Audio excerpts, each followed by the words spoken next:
In 2025, the Chicago Cubs used 4 different closers, and none actually really stuck. Well, Brad Keller, I guess, stuck because he was our closer towards the end.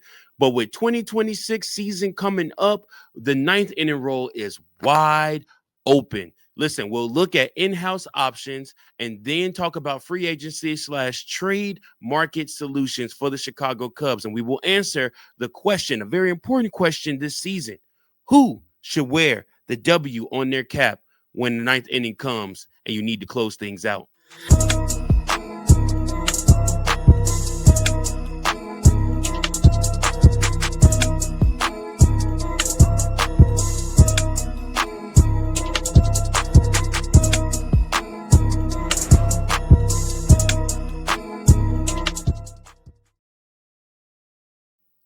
Welcome in, everybody, to another episode of Chicago Cubs Central, your number one spot for all things Chicago Cubs. I am your host, Mike Jones. Thanks so much for tuning in, y'all, for watching with your boy. Thank you. It means the world to me. Make sure that you guys like, share, and subscribe to the podcast, whether or not you are watching on YouTube, Spotify, X, or Apple, or wherever you're watching, wherever this podcast is. Thank you. It means the world to me that you tune in, that you watch, and that you also comment below. Leave your thoughts. We want to know what you think about the topics. Obviously, you come here to hear good Cubs conversation, but you also come here to understand what's going on with our team. But also, you come here to voice your opinion, and your opinion definitely deserves to be heard. So, with that being said, I think I'm going to compile all of the comments from people throughout the week or so, because I'm kind of been slacking on commenting back and diving into the conversations. Just stuff with work's been crazy, but I do want to compile all of everybody's comments and maybe do like a little fun episode just for everybody, just as an extra, maybe on a Saturday or something like that, if I got a little free time. And compile it and just answer everybody's questions and kind of go through and maybe have some conversation, just depending on what everybody is talking about, and then post that for you guys. That way you get your answers back when you comment and post. Because listen, it does mean the world to me that you guys do comment on the podcast. So with that being said, also you can leave me a voicemail at 217-816-5498. You can also write me at cubsbaseball1992@gmail.com. Yes, sir. So listen, y'all, the closer role for the Chicago Cubs. Boy, oh boy, what a dumpster fire of a year 2025 was for the closer role for the Chicago Cubs. So we started the season out believing that we traded for Ryan Pressly, who was going to come to Chicago and rewrite his name and show people that he could still pitch. We got him from Houston, and he came over in a trade. And again, we all believed that he was going to, be our closer for the year.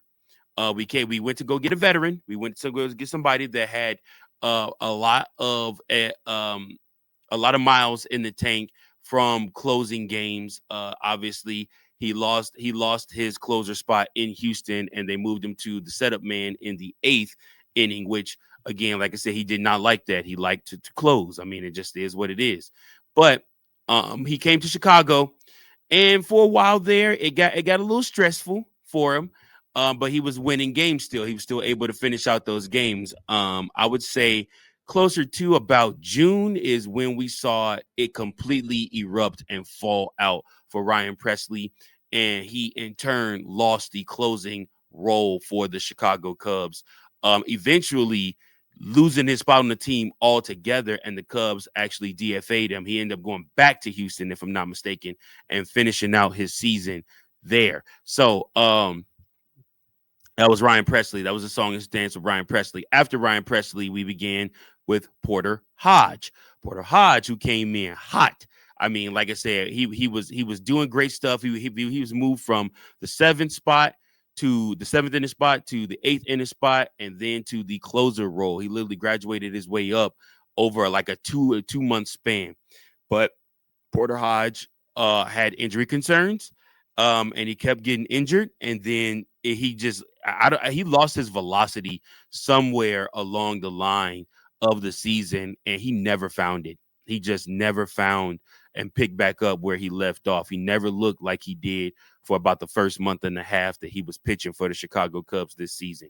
Now, obviously, he's still a part of the club, but again, he just never looked how he looked at the beginning of the season, and it was disappointing because we had high hopes for him. Then after that, we move on to Danny Palencia, who, like I said, was had his fair share of moments. He had moved from the 7th spot to the 8th spot, and he was backing up Porter Hodge. And then, of course, they moved him into the closer role.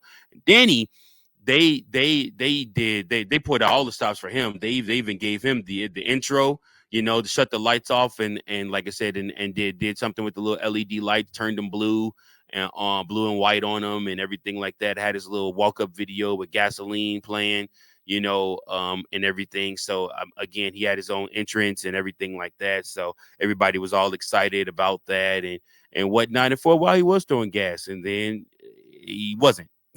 He became hittable. And again, like I said, it became one of those situations where it was down to the wire when the Cubs needed those wins that he started giving up hits.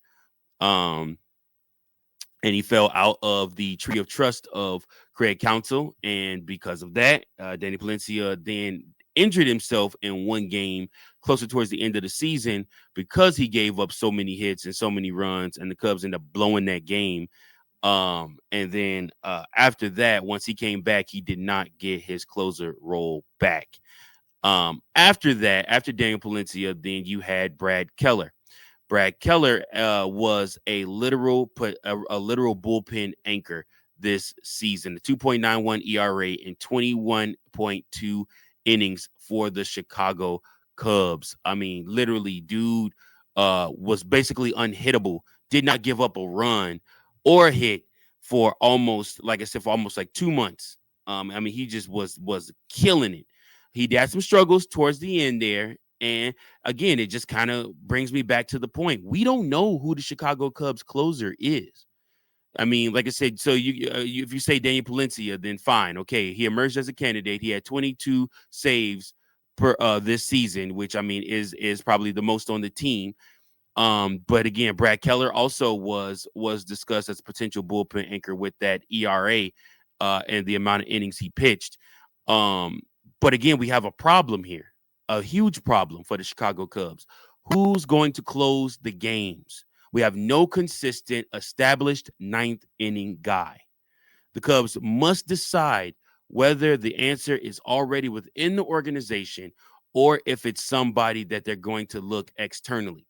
And again, this is a very important part of baseball here, guys. Who closes the games out for you? Who shuts that door and puts other teams away? And we're going to talk about some options right after this. I have been talking ad nauseum, and I still will continue to talk about the product, the brand that has changed my life and can change yours too. What's that product? It's Dubby. It's an all-natural energy supplement that you can take on the daily to help you get through those urges, those moments when you want to nap, then when you hit the cliff, if you had a long night the night before and need to get through another crazy day of the hustle and bustle, the 9 to 5, whatever you got going on.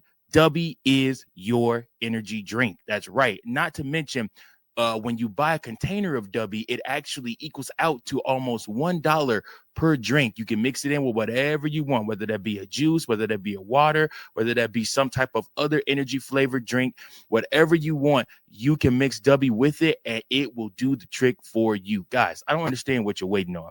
Dubby takes care of everything for you. All you have to do is go on to the Dubby website and place your order. And at this time, when you do that, all you have to do is put in Cubs Central Pod 2024. That's right, Cubs Central Pod 2024. And you get 10% off on your Dubby order. That's right.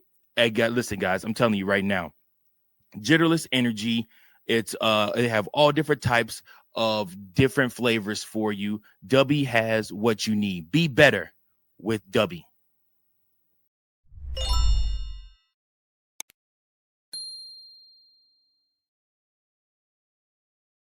So we have established that there is a need for the closer role to be filled for the Chicago Cubs. And again, we need to look at the internal candidates for the Chicago Cubs. So who's already on the Cubs? For number one, numero uno, Daniel Palencia.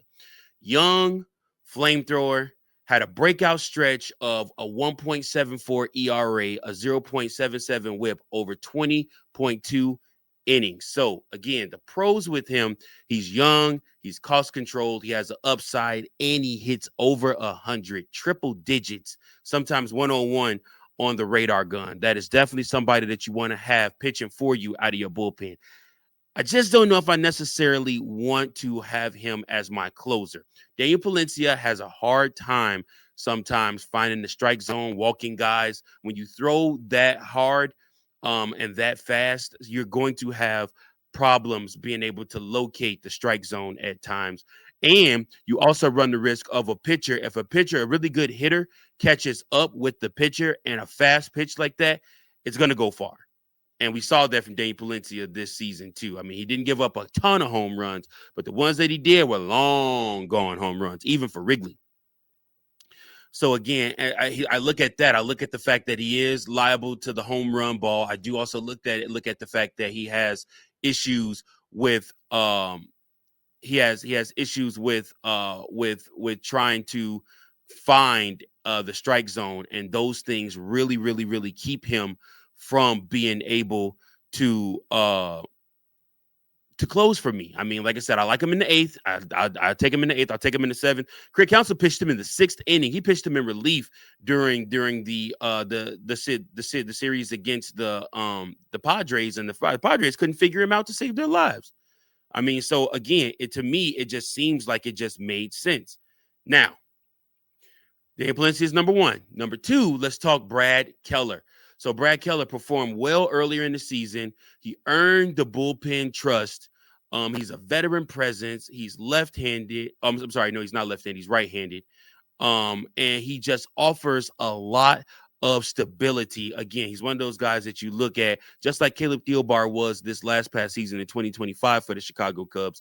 He is somebody that can offer you bullpen stability. The problem with that is if you put him in as your closer at the end, how much stability does he have for you? How much stability can he offer you throughout inning 7, 8? You know, we did watch him be called into the eighth inning and pitch the eighth into the ninth inning multiple times throughout his run as a closer for the Chicago Cubs. To me, I like him more so as a as a seventh or eighth inning guy. I don't know necessarily like him as a closer. I think that he does offer too many walks for the Chicago Cubs.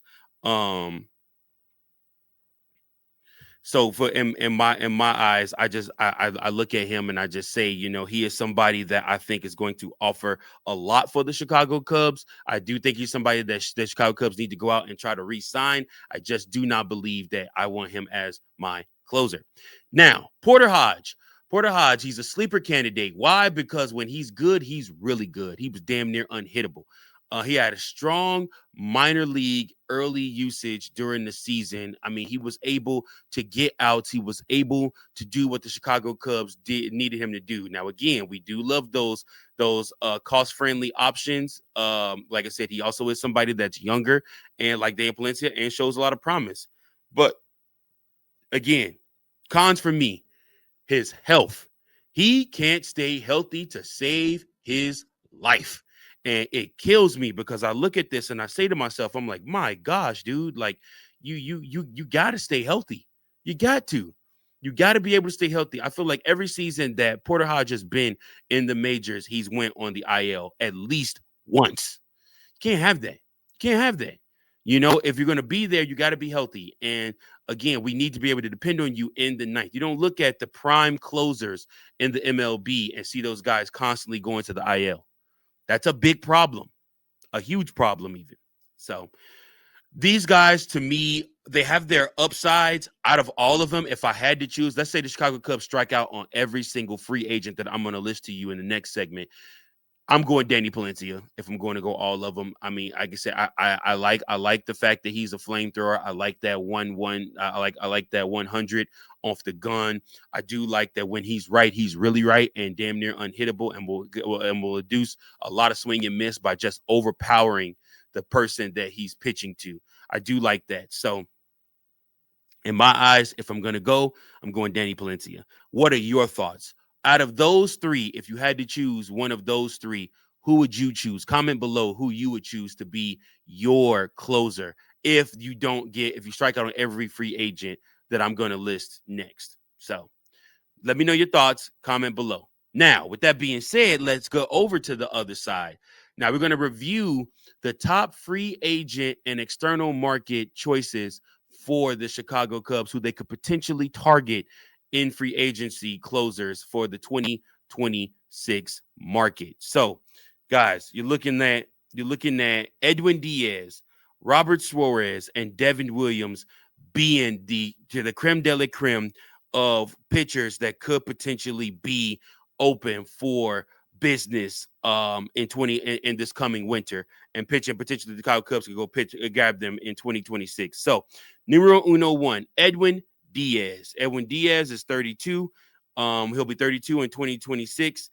He's the top closer who could hit the market after opting out of his contract with the Mets. Now, again, like I said, we understand that things have not went the way that the Mets have wanted them to. I do expect the Mets to try to offer him another deal to keep him. He is somebody that is literally unhittable. He's the one that they played that beautiful trumpet song for, and everybody goes crazy in New York for him when he comes out. So then, of course, there is Robert Suárez. Robert Suárez, age 35 in 2026. He has a player option for 2026, 2027. Robert Suárez pitched for the San Diego Padres. Chicago Cubs know him all too well. The one game that the Padres beat the Cubs in the postseason, Robert Suárez came in and pitched 2 innings in that game, and he locked the Cubs out. He was damn near unhittable. Now, here's the next pitcher that we're looking at, Devin Williams. Now, this is somebody that I have mentioned. He's somebody that has a lot of experience with Craig Counsell. He pitched for him in Milwaukee, and he was very very successful with him in Milwaukee. So he is somebody that he's familiar with. His last stop though was the New York Yankees, where he did not see the same success in New York. He is somebody that is a key reliever who could become available. Then we have Ryan Helsley. Ryan Helsley is a free agent. He was traded by the Cardinals ahead of the 2025 deadline. And again, like I said, he's somebody else that you could potentially see on the Chicago Cubs. And then Raziel Iglesias will become a free agent in 2026 after signing a 4-year contract with the Los Angeles Dodgers that included an average salary of $14,500,000. So again, he is somebody that has been a productive closer for not only the Dodgers but the Atlanta Braves. So he's somebody that you absolutely could see come to Chicago. And then last but not least, he is age 38. Kenley Jansen is a cheaper option. He has a history of performance, and he could be a free agent after the 2025 season. So I want to ask you guys, what makes sense for the Chicago Cubs? Again, the cost of some of these guys, your Edwin Díaz, your Robert Suárez, guys like that, Ryan Helsley, Raziel Iglesias, those guys are going to be a little bit more on the expensive side because those guys are very, very, very good pitchers, very, very good closers. You won't have the same issues with them that you had with Ryan Pressly. I can trust you that. These guys are going to be big money guys, high salary guys, and there's going to be competition for those arms. Now, the Chicago Cubs believe that they are able to turn players into good closers or good bullpen arms based off of what they do with their bullpen clinics. But I, for my money, would like to see the Chicago Cubs go out and get an already established closer, not an over-the-hill closer like Ryan Pressly, which Houston laughed at us double time. They laughed at us for trading for Kyle Tucker, and then they turned around and laughed at us again for signing Ryan Pressly because they knew what we were getting ready to find out. Kyle Tucker is injury prone, and Ryan Pressly is Stressley Pressly for a reason. So we had to learn the hard way what Houston Astros fans already knew. So we'll just see what happens with that. But Should the Cubs spend big to lock on a proven closer or keep the payroll flexibility and promote from within? Let me know your thoughts on that. So, what do the Chicago Cubs do? So, there's two ways to go about here. You can promote internal candidate like Palencia, Keller, Hodge, preserve your payroll, and gamble on youth or experience when you're talking about Keller. Or you can go out, you can acquire an elite closer from VA free agency or via trade with Díaz, Suárez, or other guys like that, like Williams and Helsley being pieces that you could potentially go out and get. You could pay a premium, but and reduce your other flexibility, but you know for sure you can rest assured if you have the lead going into the 8th or 9th inning, you know that your closer is going to handle business. So, given the Cubs timeline and contending, to you, what makes more sense? Does it make more sense to go out and get a closer that is already established, or do you go out and you just wait on one of your guys to establish themselves as a closer? Let me know your thoughts, guys. I want to know what you guys are thinking about that. Listen, I appreciate you guys for tuning in. Make sure that you comment below on this episode. Who should close for the Chicago Cubs in 2026? Listen, I appreciate you guys so much. Until next time, go Cubs. Thank you for watching another episode of Chicago Cubs Central, the #1 spot for all Chicago Cubs content. Remember to like, share, subscribe for more Cubs content.